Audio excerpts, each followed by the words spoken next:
طبعا هارد منتخبنا الوطني تعادل مع منتخب الكويت، وايضا هارد ريبين على الطرد اللي هو غير سيستم كاساس بالكامل.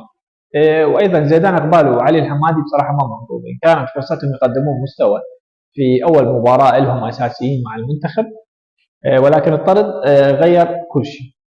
بصراحه يعني كاساس كان المفروض يغير مباشره، يعني زيدان ما يعرف يلعب دفاع، لذلك شفنا الشوط الاول يعني ماكو اي مستوى فني. كان المفروض خلاص ابدل زيدان، ما عنده حظ ويا المنتخب، انزل امجد عطوان يغطي ويا الدفاع، ويبقى بايش ويوسف الامين واحمد يحيى ومحمد سعدون يصنعون يعني كرات لعلي الحمادي على مود يبرز. يعني هسه حاليا اعتقد علي الحمادي يعني محبط جدا انه ما قدم مستوى في مباراته الاولى اساسي مع المنتخب. صراحه اتخاذ القرار